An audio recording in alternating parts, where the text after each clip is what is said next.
어제에 이어서 계속해서 출애굽기 20장을 보는데 출애굽기 20장은 그 유명한 이제 10계명이 저희들에게 주어지는 겁니다. 다시 크게 말씀드리자면은 하나님께서 이스라엘 백성들을 불러서 너희들이 내 계명을 잘 지키고 언약을 잘 지키면은 하나님의 소유가 되고 거룩한 백성이 되고 그 제사장 나라가 될 것인데 이거 하겠느냐라고 물었습니다. 그러니까 출애굽기 19장에서 백성들이 우리 그거 다 계명을 지키겠습니다.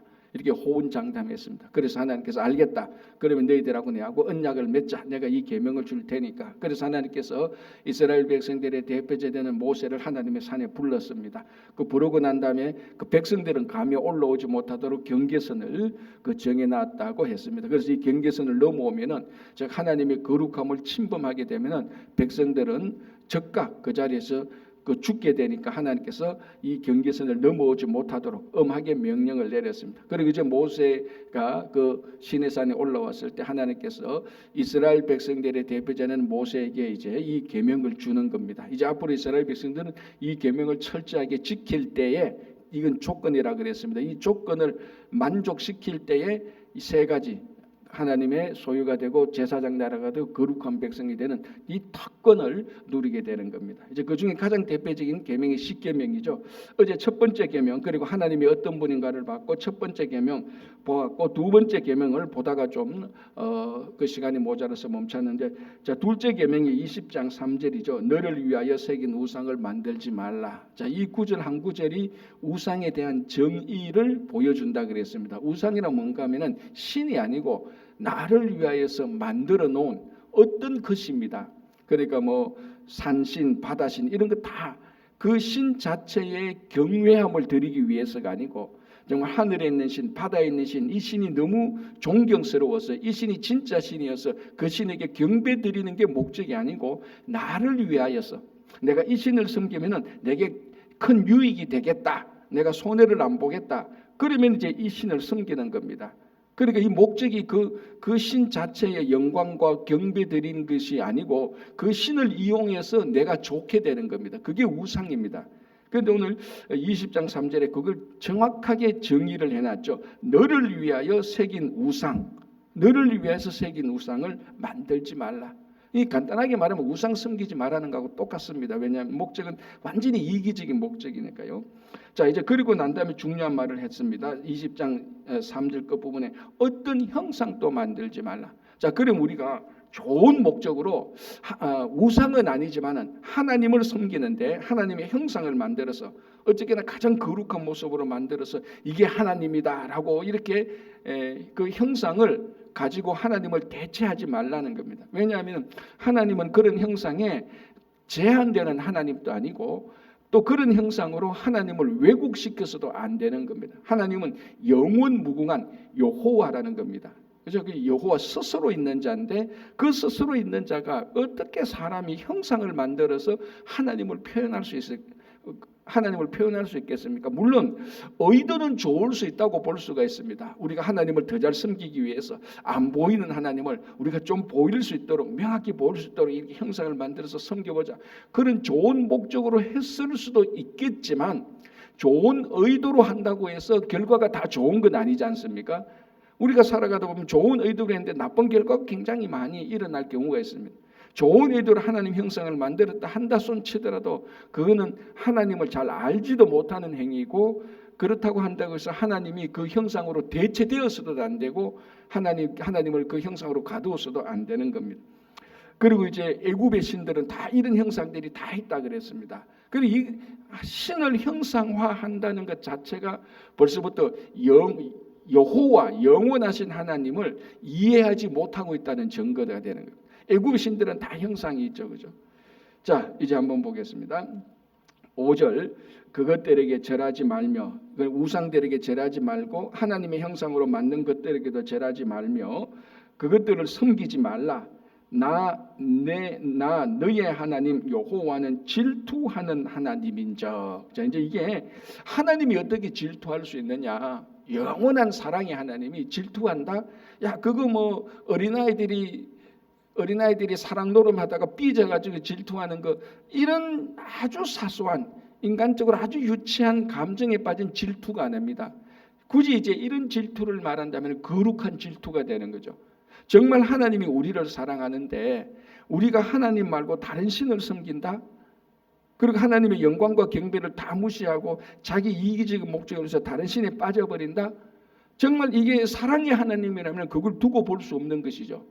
자, 여러분 진짜 부모가 자식을 사랑하는데 이 자식이 마약에 빠져버리고 이 자식이 막 도박에 빠져버리고 이 자식이 나쁜 길로 가는데 부모가 그 나쁜 길로 그 부모가 부모 대신에 마약을 선택하고 악한 일을 다 선택했던 그 자녀를 끌고 가는 그 사람들, 그리고 부모가 자기보다 마약을 더 좋아하고 악한 일들을 더 좋아하는 데 대해서 질투를 안 한다면, 거기에 대해서 관심을 가지지 않는다면 이건 사랑하는 부모가 아닌 것입니다. 그래서 하나님께서 우리가 진짜로 하나님을 사랑하는데, 우리가 하나님을 사랑하는 것보다 하나님은 우리를 훨씬 더 많이 사랑하는데 우상에 빠져버렸다, 하나님을 섬기지 않고 하나님을 사랑하지 않고 우상에 빠져버렸다, 그거는 질투하지 않으면 사랑의 하나님이 아니라는 표시입니다. 가장 쉽게 말해서 관심 없으면 질투가 없는 거죠. 진짜 지독하게 관심이 있으니까 질투를 하는 겁니다. 그래서 하나님의 가장 거룩한 질투가 우리에 대한 가장 거룩한 사랑을 표시하는 겁니다. 그래서 여기서 여호와는 질투하는 하나님인죠. 이걸 굳이 우리가 인간의 언어로 쓸 수밖에 없기 때문에 이렇게 쓰는 겁니다. 그죠? 자, 그래서 이제 뭐라고 말하는가 하면 그 다음에 나를 미워하는 자의 죄를 갚되 아버지로부터 아들에게 3, 4대까지 이르게 하거니와 나를 사랑하고 내 계명을 지키는 자에게는 1000대까지 은혜를 베푸느니라. 하나님의 행위가 두 가지로 나타납니다. 하나는 죄를 갚습니다. 심판하는 거죠. 하나는 은혜를 베푸는 겁니다. 사랑하는 겁니다. 그래서 우리가 하나님의 속성은 항상 두 가지가 딱 붙어 있습니다. 동전의 양면처럼 심판과 은혜, 심판과 또는 구원이 딱 붙어 있는 거예요. 그런데 심판을 뒤집어 보면은 그 뒷면에는 구원이 있고 구원을 뒤집어 보면 심판이 있는 겁니다. 자, 오늘도 보니까 여기서 나를 미워하는 자의 죄를 갚습니다. 하나님께서 그 하나님을 미워하는, 그러니까 하나님 미워하는 마음, 미워하는 행위 전부 다 죄악된 것 아닙니까? 이런 것을 하나님께서 죄를 갚는다, 심판을 한다. 그런 하나님의 계명을 지키는 자에게는, 자, 여기서 뭐라고 말하고 있는가 하면은 계명을 지키는 자 앞에 나를 사랑하고 계명을 지키는 자라고 말합니다. 자, 이것도 보면은 우상을 섬기는 일이 무엇이냐라고 말할 때 너를 위하여 우상을 섬긴다라고 우상에 대한 정의를 내려놓은 것처럼 이런 방식으로 똑같이 여기 6절에 하나님의 계명을 지키는 자는 어떤 사람인가 하면 하나님을 사랑하는 사람이라고 그랬습니다. 자, 그러니까 자기를 위하여 우상을 섬기는 것, 우상이 뭐냐? 자기를 위하여 섬기는 것이다. 이게 우상이라면 계명은 뭐냐? 똑같은 설명하는 방식으로 하나님을 사랑하는 것이라는 겁니다. 하나님을 사랑하고 나를 사랑하고 내 계명을 지키는 자. 그러니까 가장 쉽게 말하면요, 우리가 이 계명을 지키려고 한다면은 십계명뿐만이 아니라 성경에 나타나는 계명을 지키려고 하면요, 내가 열심히 일하고 내가 시간을 잘 지키고 내 마음을 내 의지를 강하게 하고, 그게 계명을 지킬 수 있는 가장 중요한 원인이 아닙니다. 계명을 지킬 수 있는 가장 중요한 원인은 뭡니까? 하나예요. 그냥 하나님을 사랑하면 되는 거예요. 이 사랑하면은 자동적으로 지키게 되는 겁니다. 근데 하나님의 사랑은 없고 이걸 자동적으로 안 지키고 인위적으로 지키려고 하니까 계명을 지켜야 될 리스트를 계속해서 만들어내야 되는 겁니다. 내가 그걸 지켰나 안 지켰나, 저 사람은 지키나 안 지키나.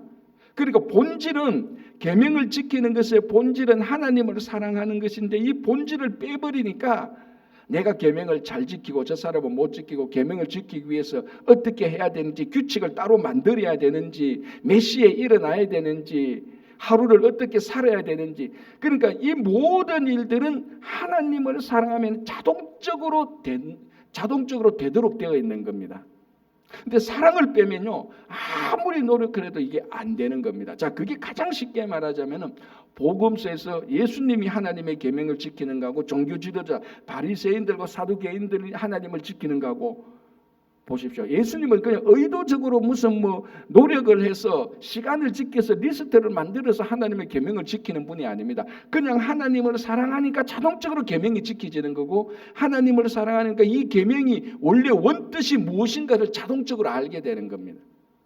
그런데 사랑이 없으니까 그 계명을 지키기 위해서 노력을 해야 되고, 사랑이 없으니까 그 계명의 본질을 이해도 못하는 겁니다. 사랑하게 되면은 모든 게 다 보이게 되는 거죠. 사랑하게 되면 자동적으로 지키게 되는 겁니다. 그래서 계명을 지킨다? 이건 하나님을 사랑하는 거예요. 그리고 하나님을 사랑하면은 자동적으로 계명을 지키는 겁니다. 자, 그럼 가장 쉽게 말해서 한국교회 성도님들이 여전히 우리가 가장 극복해야 될 것이 왜 말하고 행위하고 다르냐는 거지. 말은 거룩하게 하면서 행동은 왜 그렇게 세상 사람하고 별반 다르지 않게, 아니 어떨 때는 세상 사람보다도 더 미천하게 살아가느냐는 겁니다. 그게 지금 우리가 계속해서 많이 비난받고 있고, 우리도 어떻게 하면은 저 세상 사람들에게 빛과 소금이 될 수 있을까? 우리도 고민을 많이 하지 않습니까? 그런데 사실 이런 고민은요, 한마디로 끝나는 겁니다. 진짜로 하나님을 사랑하면 되는 거예요. 진짜로 하나님을 사랑하면은 자동적으로 하나님의 계명을 지키게 됩니다. 그러면 자동적으로 계명을 지키면 세상의 빛과 소금이 되는 것은 그건 당연지사가 아니겠습니까? 그래서 오늘 6절에 나를 사랑하고 내 계명을 지키는 자, 이 단어가 십계명에서 우리 어떻게 계명을 지키는가에 대한 중요한 힌트를 주는 겁니다. 나를 사랑하고 내 계명을 지키는 자에게는 천대까지 은혜를 베푼다. 자, 여기서 하나님은 죄를 갚는 심판하시는 분과 동시에 은혜를 베푸는 자입니다. 그런데 표현이 어떻게 되는가 한번 보십시오. 하나님이 즉 나를 미워하는 자의 죄를 갚되 아버지로부터 아들에게로 3, 4대까지 심판을 한다는 겁니다. 죄를 갚는데 3대, 4대까지 죄를 갚는데 은혜는 어떻게 베푼다고요? 1000대까지 은혜를 베푼다 그러면. 물론 이것은 대조해서 비교해서 보여주는 겁니다. 정말 아버지의 죄를 갈 때 3대, 4대 그까지 딱 카운트해서 그까지 딱 갚는다, 그런 의미가 아니고, 하나님은 심판은 3, 4대까지 하되 은혜는 1000대까지 베푼다는 겁니다. 자, 그럼 이 십계명 또는 크게 봐서 율법은 심판의 의미가 더 있습니까? 하나님께서 우리에게 베푸는 은혜의 의미가 더 있습니까? 은혜의 의미가 훨씬 더 있다.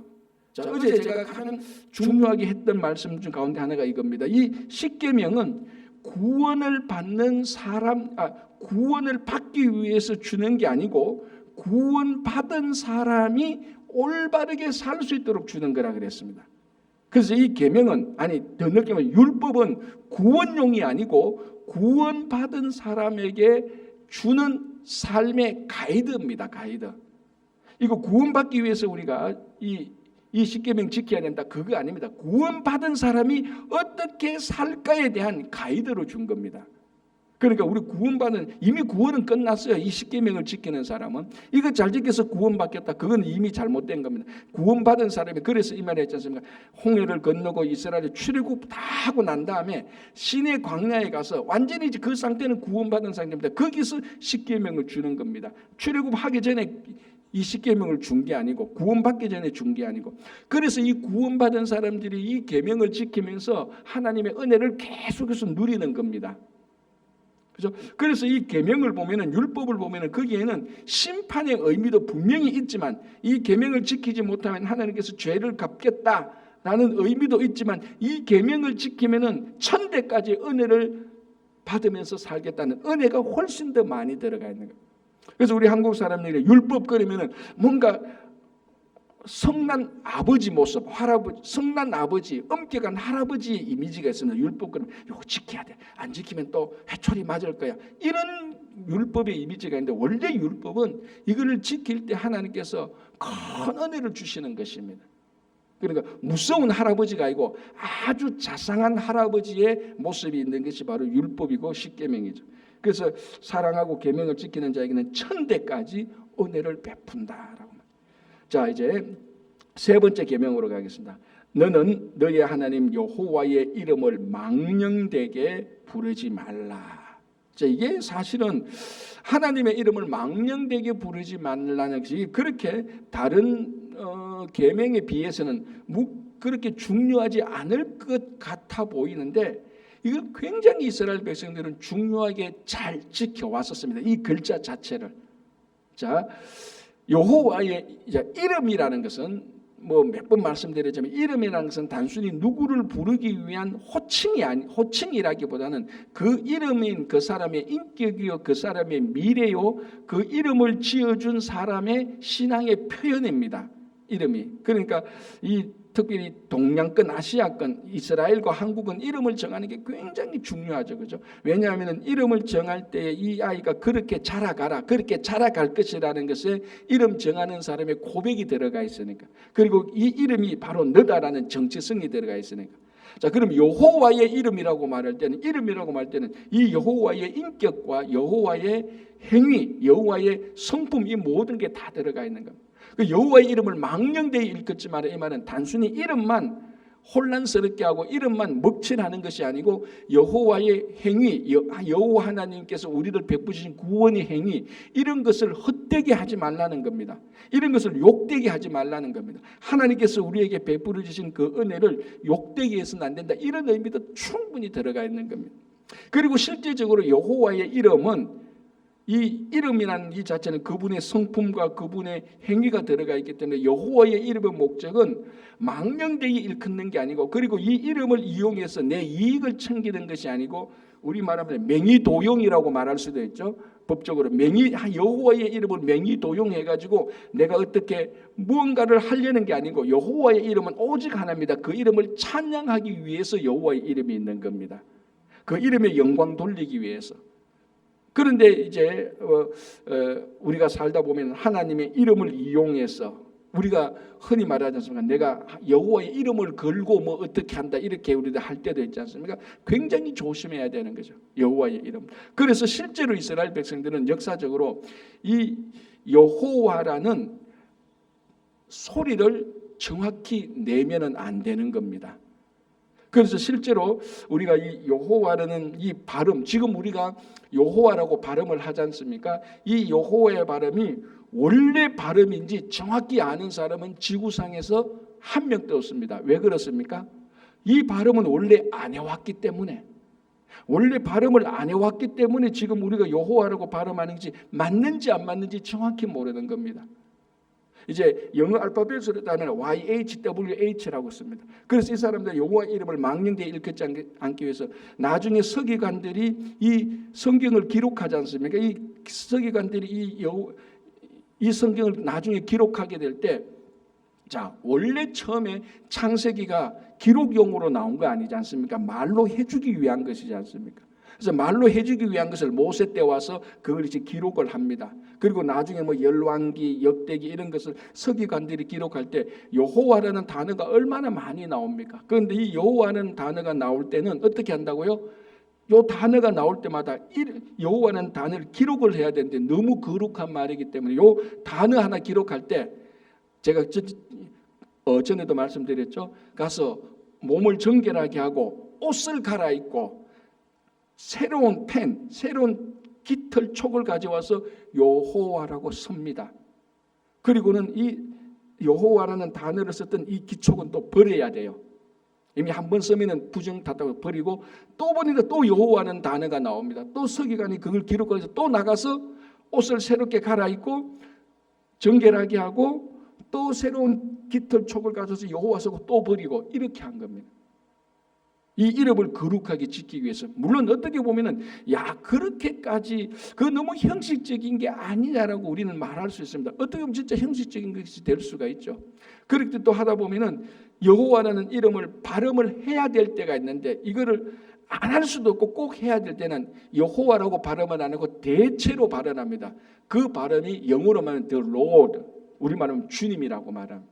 그래서 여호와께서 말씀하셨다. 이 여호와라는 말을 해야 되는데 말을 못하니까 바꿔서 주께서 말씀하셨다. 이렇게 바꾸어서 말을 합니다.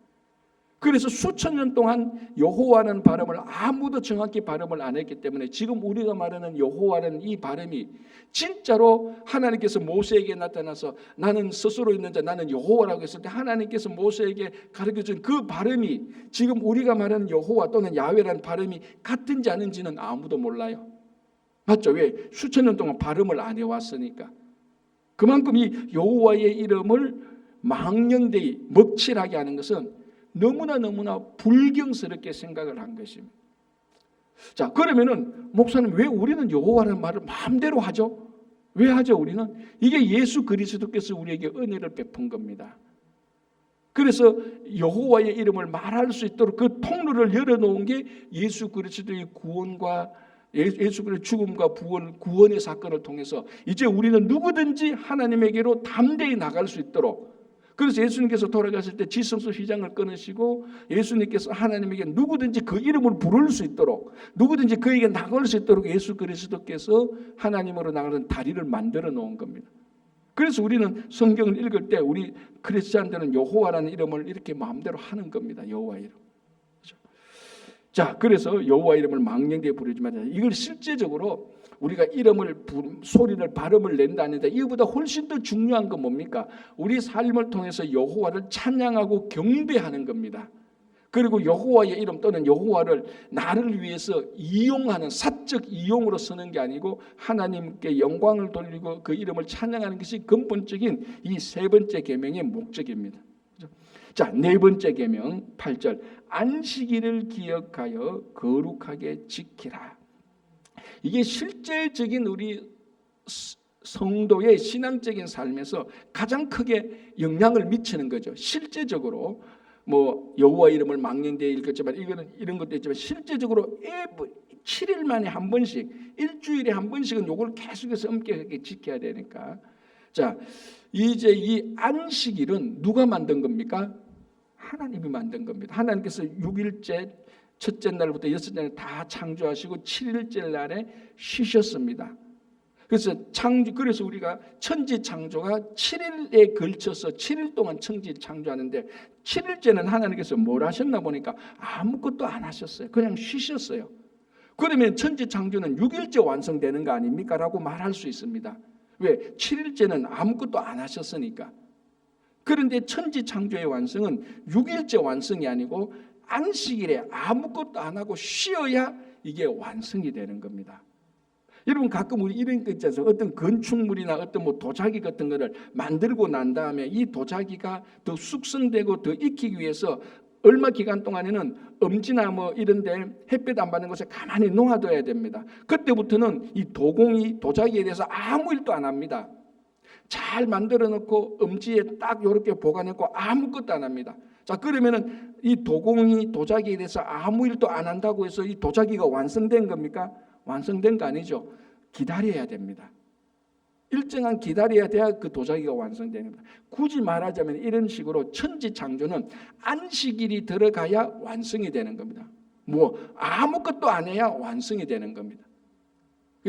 하나님 안에서 아무것도 안 하고 그 노동을 손에서 쉬고 하나님 안에서 함께 같이 있어야 천지 창조가 그게 창조의 완성이라고 말합니다. 그래서 우리가 안식하지 않는다? 그건 아직까지 하나님께서 태초에 행하신 창조의 완성도 우리가 아직 못 누리는 겁니다. 아무것도 안식을 하지 않는다는 것은. 그래서 성도들에게서 이 안식일, 오늘날 우리는 주일이라고 말을 합니다. 제가 몇 번 말씀드렸지만 안식일하고 주일하고 같은 것도 있지만 본질적인 차이가 있습니다. 우리는 이제 안식일을 주일로 대체한 것이죠. 왜 대체한 겁니까? 그 핵심이 뭡니까?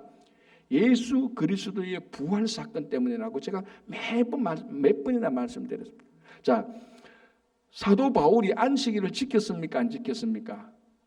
안식일을 잘 지켰죠. 그래서 성교지에 갔을 때마다 안식일 날에 우리 달력으로 말하면 토요일이죠. 안식일 날에 유대인을 만나기 위해서 회당에 가서 안식일을 지켰습니다. 그런데 언제부턴가 안식일을 지키는 횟수가 줄어들고 안식일 다음 날 사람들이 모여서 성찬식을 하고 부활하신 주님을 기념하기 시작했습니다. 그래서 초기 때는 안식일도 지키고 초기 때 그리스도인들은 안식일 날도 지키고 안식일 그 다음 날도 또 모였어요. 일주일에 몇 번 모였다고요? 2번을 모인 셈이 됩니다. 처음 때는. 왜? 안식일은 지켜야 되니까. 왜? 이 사람들도 다 유대인들이니까 안식일을 지키고, 그리고 그 다음 날 예수님께서 부활하셨으니까, 또 예수님께서 성찬을 기념하셨으니까 부활하신 날에 모여서 부활을 기념하기 위해서, 성찬을 하기 위해서 자연적으로 모였습니다. 그래서 세월이 가다가 2번 지키던 것이 어느 날부터 야, 우리가 이 2날을 같이 지켜야 되냐, 이렇게 하면서 서서히 안식일은 안 지키고 주일을 지키게 된 겁니다. 언제부턴가는 몰라요. 그래서 이 주일이 안식일을 대체하기 시작했죠. 그래서 안식일하고 주일하고 같은 게 굉장히 많지만 본질적인 차이는, 주일의 핵심은 뭡니까? 예수 그리스도의 부활을 기념하는 게 핵심입니다.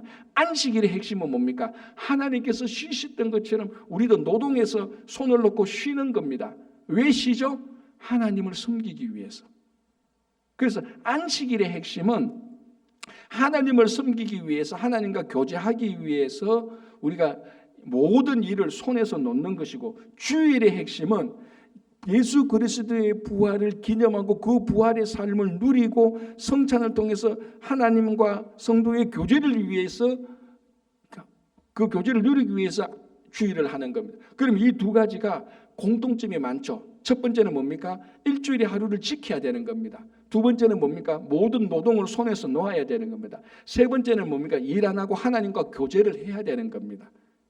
자, 주일날에도 예수 그리스도의 부활을 기념하기 위해서 성도들이 모여서 주님과 성도들이 함께 교제를 하는 겁니다. 그래서 안식일의 핵심은 일을 안 하는 게 핵심이 아니에요. 안식일의 핵심은 뭡니까? 하나님과 성도들이 같이 교제하는 게 핵심입니다. 그러니까 하나님과 성도들하고 교제하기 위해서 일을 손에서 놔야 되는 겁니다. 그러지 않습니까? 일하면서 어떻게 하나님을 섬기면 일을 놔야죠. 그게 바로 안식일의 핵심이 거기 있습니다. 그래서 일하는 것을 멈추고 하나님을 섬기는데, 하나님과 교제하는데 온전히 초점을 맞추는 게 안식일입니다. 그리고 뭡니까? 안식일 날 하루 일을 안 해도 하나님께서 우리에게 살아가는데 전혀 부족함 없이 주신다는 믿음을 표현하는 거죠. 그게 이미 만나를 통해서 앞에서 증명이 되었습니다. 6일째는, 그 7째 날에는 만나가 내리지 않습니다. 나가서 만나를 구하려고 나가도 만나를 구할 수 없는 것처럼. 그래서 이 안식일을 통하여서, 이 안식일 일주일에 하루를 따로 구별해서 이 날을 지킴으로 말미암아서 계속해서 하나님, 창조주 하나님을 기억하고 교제하고, 우리는 피조물인 것을 기억하고, 나중에 신명기 가면은 이 하나님께서 우리를 출애굽에서, 하나님께서 우리를 애굽에서 구원해 주신 것을 기억하는 날이 바로 이 안식일입니다. 그래서 안식일은 완벽한 하나님을 섬기는 것의 표현입니다. 그런데 오늘날 이제 우리가 바쁘고 일도 많고 뭐 하나님을 섬기는 이 정도가 약해지니까 안식일 또는 주일을 거르는 것이 보통으로 이제 이렇게 많이 되어가는 겁니다. 약간 급한 일이 있으면 주일을 빼먹고 하는 이런 것들. 그러니까 이 십계명에 나오는 안식일 개념으로서 주일을 빼먹는다, 상상할 수 없는 겁니다. 상상할 수 없는 겁니다. 그렇죠? 자, 보겠습니다. 다시 8절. 안식일을 기억하여 어떻게 거룩하게 지키라. 이 거룩하게 지키라는 것이 그냥 놀아라, 쾌락해라, 그게 아니고 하나님과 성도들과 교제해라는 그런 의미죠. 자, 9절. 엿새 동안은 힘써 내 모든 일을 행할 것이나. 자, 보십시오. 안식일을 말하면서 그 전제 조건이 뭡니까? 엿새 동안은 열심히 일을 하라는 겁니다. 그럼 이렇게 말해도 틀린 게 아니죠. 안식을 누릴 수 있는 자격을 가진 사람은 열심히 일한 사람이다. 이렇게 말해도 틀린 말은 아닙니다. 그죠? 열심히 일을 해야 손에서 놓을 일이 있지 않습니까? 매일 일도 안 하는데 매일 일도 안 하는데 이 손에서 놓을 일이 없지 않습니까? 그러니까 안식일의 핵심은 아니지만은 안식일과 관련돼서 중요한 내용 중에 또 하나가 뭐냐면은 엿새 동안은 열심히 일을 하라는 겁니다. 이게 안식일의 핵심은 아니지만은 안식일과 관련돼서 일에 대해서도 중요한 생각입니다. 엿새 동안은 열심히 일을 하라. 그리고 하루는 따로 구별해서 그 너의 손에서 일을 놓고 온전히 하나님에게만 초점을 맞추라는 겁니다. 자, 10절 일곱째 날은 내 하나님 여호와의 안식일인즉 너나 내 아들이나 내 딸이나 내 남종이나 내 여종이나 내 가축이나 내 문 안에 머무는 객이라도 아무 일도 하지 말라. 자, 당연히 성도의 가족이 안식일을 지켜야 되죠. 그거는 당연한데 여기 보시면 뭐라고 말하는 겁니다. 너의 남종이나 여종도 안식일을 지키게 하라는 겁니다. 자, 이게 3,500년 전 기록된 거 아닙니까? 모세 때는 기록. 그럼 지금부터 3,500년 전. 예수님께서 탄생하기 전 2,000년 전.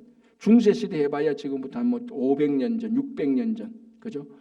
이미 중세 시대 때문에 아니 미국으로 따지면 한 200년 전만 해도 150년 전만 해도 노예 제도가 다 있지 않습니까?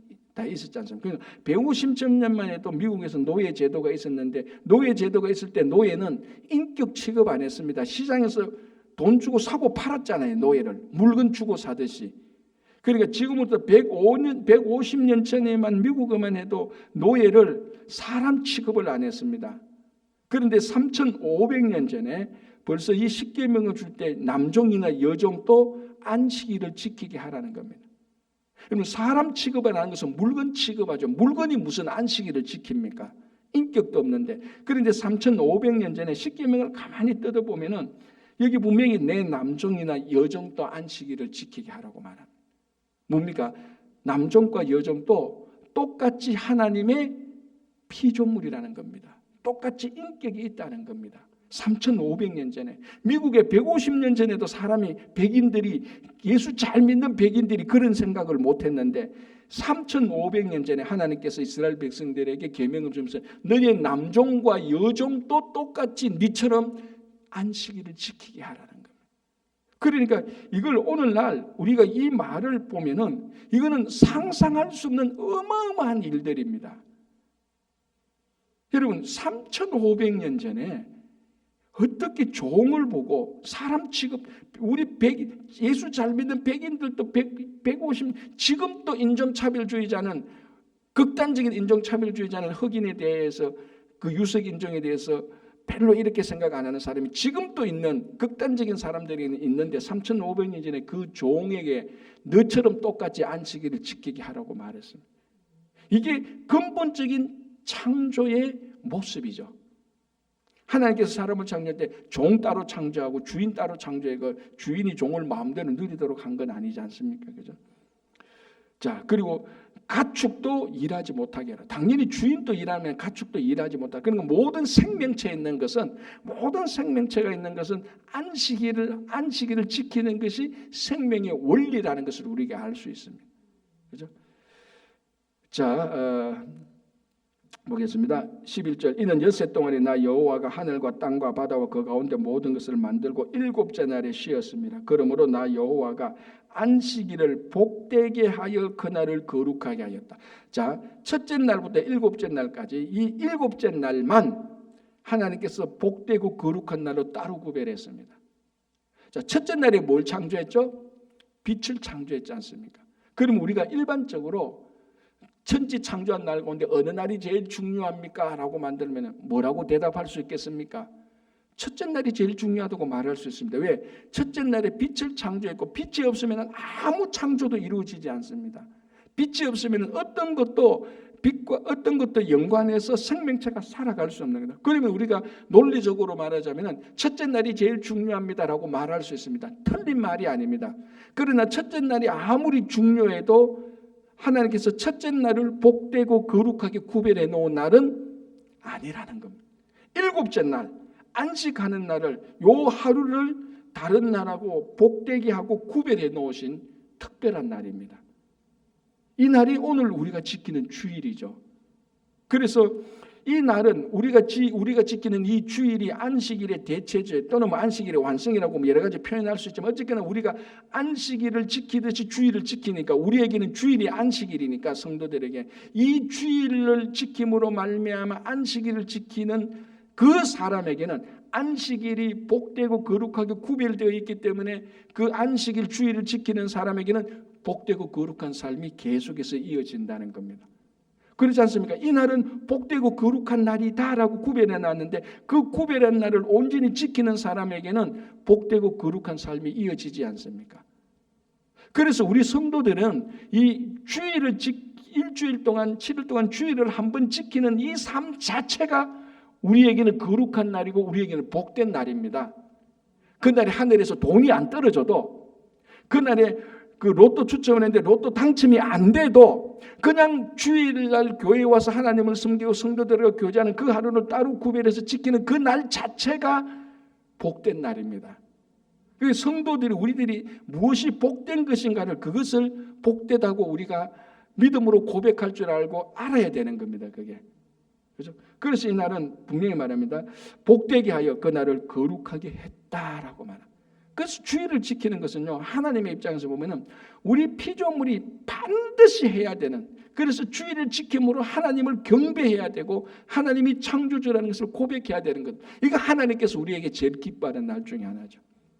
그냥 자기 즐겁게 하기 위해서, 자기 볼일 위해서, 자기 일을 더하기 위해서 하나님께 예배 드리는 그 날을 싹 빼먹고, 뭐 우리가 여러 가지 이유가 있지 않습니까? 뭐 우리가 바빠서 일을 위해서, 다른 볼일이 있어서, 물론 이런 것들이 우리를 볼 때 다 정당화될 수 있지만 하나님께서 보시길 때는 굉장히 서운한 거죠. 굉장히 서운. 그래서 그런 것들을 다 정리해서 우리가 주일을 지킬 수 있는. 자, 그럼 이제 이렇게 말할 수 있습니다. 직업이 일요일을 주일을 지킬 수 없는 사람들이 있습니다. 우리 현대 사회 구조는 3,500년 전 이 삶의 상황과 우리들의 삶은 완전히 다르니까. 그러면 우리가 일요일날 주일을 못 지키는데 이 사람은 어떻게 해야 됩니까? 일주일 중에 하루를 따로 구별해서 그날을 주일로 지켜야 되는 겁니다. 참 쉽지는 않지만은 이게 가장 근본적인 정신이라는 겁니다. 그래서 우리 성도들은, 사람은 안식일 또는 주일을 지킬 때에야 하나님을 섬길 수 있고, 그 섬기는 삶 자체가 복된 삶으로서 그 삶이 완성되는 겁니다. 자, 12절 내 부모를 공경하라. 자, 요까지가 이제 요게 5번째 계명이죠. 4번째 계명까지가 우리가 잘 알듯이 하나님에 관한 계명, 5번째 계명이 사람에 관한 계명입니다. 이 사람에 관한 계명의 첫 번째가 뭡니까? 내 부모를 공경하라는 것. 자, 시간이 많이 지나가기 때문에 내일부터 5제부터 계명까지 우리가 좀 더 약간 더 자세히 한번 보도록 하겠습니다. 자, 4번째까지는 하나님에 대한 계명이 끝났고, 이제 우리들 사람에 대한 계명이 하나님께서 어떻게 말씀하시는가 우리 내일 같이 보면서, 이 10계명은 아웃 오브 데이트가 아니고 여전히 오늘날 우리가 가장 중요하게 지켜야 될 계명이라는 것입니다. 이 계명을 지킴으로 우리가 하나님을 사랑하는 것이 매번 더 확인되는 그런 여러분들 되시기 바랍니다. 기도하겠습니다.